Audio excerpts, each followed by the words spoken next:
রাধা আমাকে বলে, কৃষ্ণ, যদি তুমি জানো যে নিয়তিতে কি আছে তাহলে তাকে বদলে দাও না কেন? মহাদেব আমাকে বলেন যে শ্রীকৃষ্ণ, যদি আপনি এটা জানেন যে সাম্বের নিয়তি এটাই, তাহলে আপনি তাকে বদলানোর চেষ্টা কেন করেন? কেন? কারণ আমি একজন পিতা, আর পিতার কর্তব্য এটাই, তিনি যেন সম্ভাব্য সব চেষ্টা করেন নিজের সন্তানের মঙ্গলের জন্য। নিয়তি আমি জানি, কিন্তু এটাও আমি জানি যে কর্মের থেকে বড় আর কোনো নিয়তি হতে পারে না।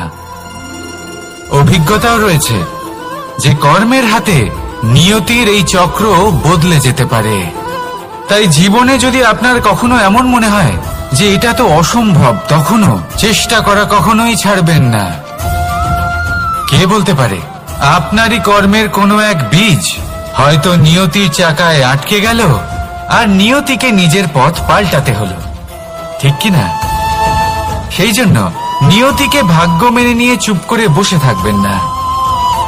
নিজের নিয়তি স্বয়ং নিজের কর্মের দ্বারা নির্ধারিত করুন, কারণ আপনার এই কর্মের উপরেই আপনার অধিকার রয়েছে, আর এই অধিকারকে নিয়তি অনেক সময় সম্মানও করে। তাহলে আসুন আর আমার সাথে ভালোবেসে বলুন, রাধা রাধা।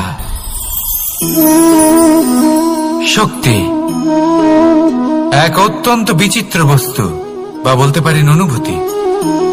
পিতা সবসময় চান যেন তিনি তার শক্তি পুত্রকে সঁপে দিতে পারেন, যাতে সে শক্তিশালী হয়, যাতে তার মঙ্গল হয়।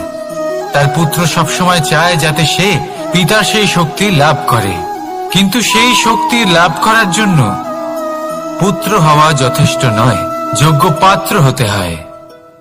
আসুন আপনাকে সহজে বোঝাই। যদি আপনি সুপাত্র হন আর আপনাকে শক্তি দেওয়া হয়, তাহলে আপনি সেই শক্তির গুরুত্ব বুঝবেন, কোথায় সেই শক্তি প্রয়োগ করা উচিত সেটা বুঝবেন। আর এটা যেহেতু অর্জন করা শক্তি হবে, সেই শক্তির অপব্যবহার হবে না। কিন্তু যদি এই আপনি কুপাত্র হন আর যদি আপনাকে এই শক্তি দেওয়া হয়, তাহলে কি হবে? দেখতে গেলে এই শক্তি আপনি দান হিসেবে পেয়েছেন, তাই না আপনি এই শক্তির গুরুত্ব বুঝবেন, আর না এর প্রয়োগ আপনি জানবেন। তার অপব্যবহার হওয়া সুনিশ্চিত। তাই যদি আপনি কোনো শক্তি অর্জন করতে চান, তাহলে আগে তার যোগ্য হয়ে উঠুন। পুত্র নয়, পাত্র হয়ে উঠুন। আর আমার সাথে ভালোবেসে বলুন, রাধা রাধা। কথায় আছে, প্রত্যেক পুত্র তার পিতার প্রতিচ্ছবি হয়, আর সমস্ত প্রতিচ্ছবি চায় যেন সে তার অস্তিত্ব প্রাপ্ত করতে পারে। পুত্র চায় সে যেন তার পিতার মতো হয়, বা কখনো কখনো তার থেকেও শ্রেষ্ঠ হয়। সেটা কোনো অনুচিত ব্যাপার নয়। অনুচিত তখন হয় যখন পুত্র নিজের পিতার মতো হবার স্বপ্ন পূরণ করতে গিয়ে বা তার থেকেও শ্রেষ্ঠ হওয়ার স্বপ্ন পূরণে অনুচিত পথের আশ্রয় নেয়। কারণ তারপরে সে তার পিতার গুণগুলি আত্মসাৎ করতে চায় না। সে শুধুই এটা চায় যে সংসারের চোখে যেন আমি শ্রেষ্ঠ প্রমাণিত হই। এটা অনুচিত। সংসারে এমন অনেক মানুষ আছেন যারা এই কারণে শ্রেষ্ঠ হওয়ার চেষ্টা করেন যাতে তার পরিবারের তার পিতার সম্মান বৃদ্ধি পায়। এমনও মানুষ থাকেন, আর এটাই হলো পার্থক্য উদ্দেশ্যের। মনে রাখবেন, যদি আপনার উদ্দেশ্য শুভ হয় তাহলে পথও শুভ হবে, যদি আপনার উদ্দেশ্য অশুভ হয় তাহলে পথও অশুভ হবে। তাহলে নিজের পিতার মতো হবার চেষ্টা অবশ্যই করুন, তার থেকেও শ্রেষ্ঠ হওয়ার চেষ্টা অবশ্যই করুন, কিন্তু মনে রাখবেন আপনার সংকল্প আর আপনার উদ্দেশ্য এই দুই শুভ হওয়া উচিত। তাহলে আসুন আর আমার সাথে ভালোবেসে বলুন, রাধা রাধা। শক্তি শক্তি অর্জন করা এতটা কঠিন নয় যতটা শক্তি লাভ করার পরে সেই শক্তি সামলানো কঠিন হয়। কারণ যেই মানুষ শক্তি লাভ করে তার মনে গর্ববোধ জন্মায়, জন্মায় অহংকার, জন্মায় জেদ। তাই শক্তি প্রাপ্ত করার সাথে বিনম্র থাকাও অত্যন্ত আবশ্যক। আর এটা আমাদের শেখা উচিত বৃক্ষের থেকে। বৃক্ষ যা আমাদের ফল দেয়, বৃক্ষ যা যত ফল দেয় ততটাই ঝুঁকে যায়। আমরা পাথর মারি ওই বৃক্ষের থেকে ফল প্রাপ্ত করার জন্য, সেই পাথরের মার সহ্য করেও বৃক্ষ আমাদের ফল দেয়। কোনো গর্ববোধ নেই, কোনো অহংকার বোধ নেই, আর সেই জন্য এই বৃক্ষের পুজো করা হয়।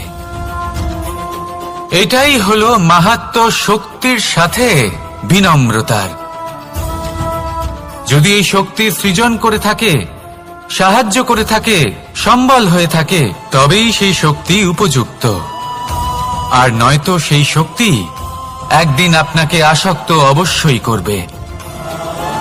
তাহলে শক্তি অবশ্যই অর্জন করুন, কিন্তু তার সাথে সেই শক্তি সামলানোর মতো বিবেকও আপনাকে অবশ্যই জাগ্রত করতে হবে। তাহলে আসুন আমার সাথে ভালোবেসে বলুন, রাধা রাধা।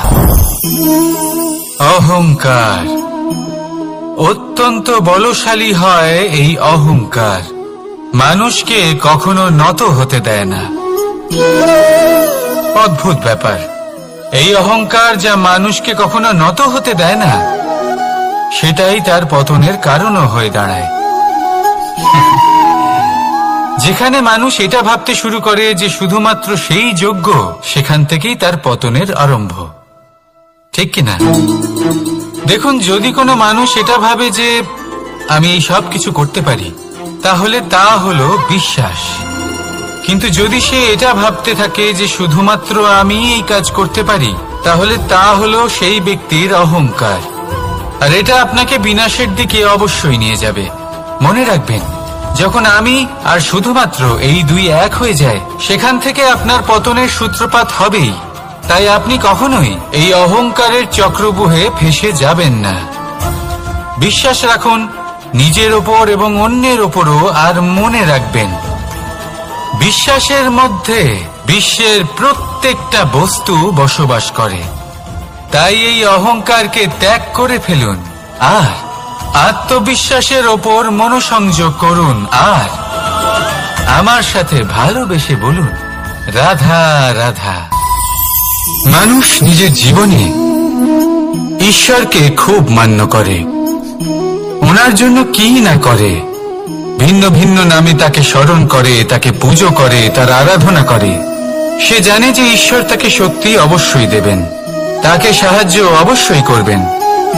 কিন্তু যখন প্রশ্ন আসে গুরু এবং ঈশ্বরের, তখন গুরুর মান কখনো কম হওয়া উচিত নয়। কারণ সত্যি বলতে কি, গুরুই হলেন সেই সিঁড়ি যা বেয়ে আপনি ঈশ্বরের কাছে পৌঁছানোর পথ খুঁজে পাবেন। সেই পথ আপনি গুরুর থেকেই পাবেন। গুরু না থাকলে আপনি কখনো ঈশ্বর লাভ করতেই পারবেন না। আর জীবনে অনেক সময় লক্ষ্যের থেকেও অনেক বেশি গুরুত্বপূর্ণ হলো পথ। তাই এই পথের সম্মান করতে শিখুন, অর্থাৎ গুরুকে সম্মান করতে শিখুন। কারণ গুরুই হলেন পরমেশ্বর। তাহলে আসুন আর আমার সাথে ভালোবেসে বলুন, রাধা রাধা। আপনার জীবনে আপনার প্রকৃত বন্ধু আসলে কে? আপনার সব থেকে শ্রেষ্ঠ মিত্র আসলে কে?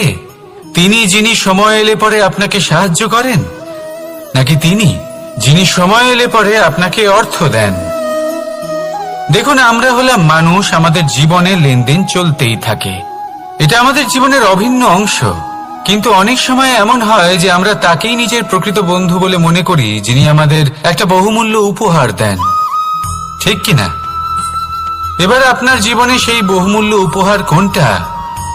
ওই অমূল্য মিত্র আসলে কে? সেই সিদ্ধান্ত হলো আপনার। কিন্তু যদি আপনি আমাকে জিজ্ঞেস করেন, তাহলে আমার মতে স্বর্ণ, হিরে, মুক্ত, ধন এগুলো বহুমূল্য নয়। বহুমূল্য হলো সঙ্গ, যখন আপনি একা হয়ে যাবেন। সময়, যখন আপনার তাকে প্রয়োজন হবে। সমর্পণ, যখন আপনার বিশ্বাসের প্রয়োজন পড়বে। যে মানুষ আপনার প্রতি এই 3 গুণ প্রদর্শন করেন, যিনি আপনার কঠিন সময়ে আপনাকে অবশ্যই সঙ্গ দেবেন, যখন আপনার প্রয়োজন পড়বে আপনাকে অবশ্যই সময় দেবেন, আপনার প্রতি সম্পূর্ণ সমর্পিত থাকবেন, সেই হলো আপনার আসল মিত্র, সেই হলো আপনার প্রকৃত বন্ধু।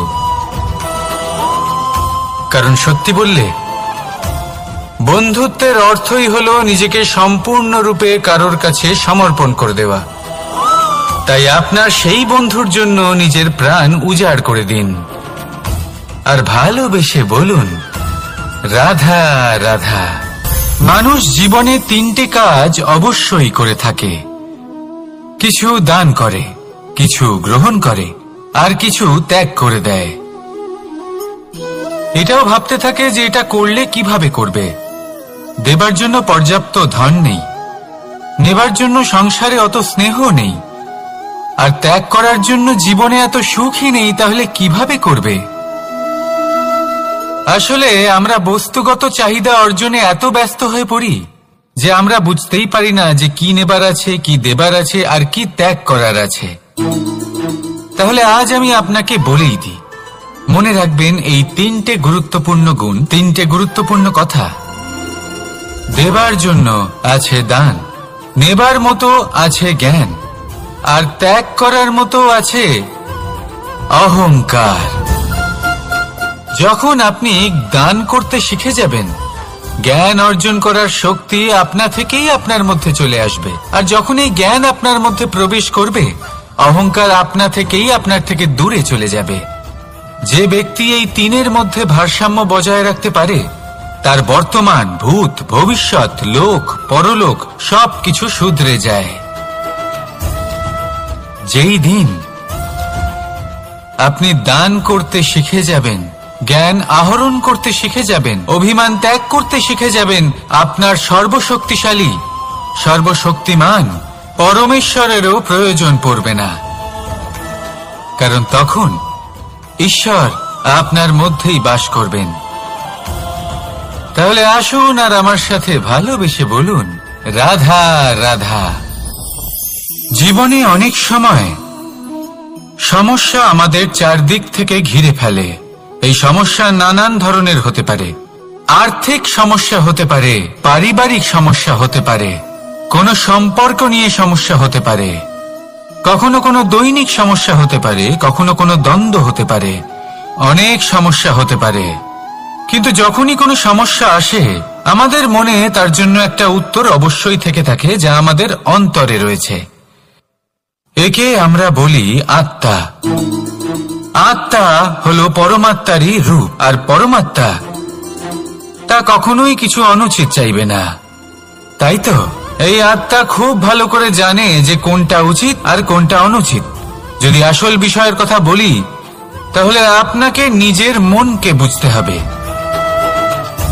কারণ আত্মা তো পরমাত্মা থেকেই আসে, কিন্তু এই মন মানুষ জন্ম থেকেই প্রাপ্ত করে, যার বিকাশ হয় এই সংসারকে দেখে। যেদিন আপনার এই মন আর আপনার এই আত্মা, এই দুই এক হয়ে যাবে, আত্মসাৎ হয়ে যাবে, সেদিন আপনার জীবনে না কোনো সমস্যা থাকবে, না কোনো ঝঞ্ঝাট থাকবে, না কোনো সংকট থাকবে। কারণ আপনার কাছে সেই সমস্ত সমস্যার, সমস্ত বিপদের সমাধান থাকবে, আর তাও আপনারই অন্তরে।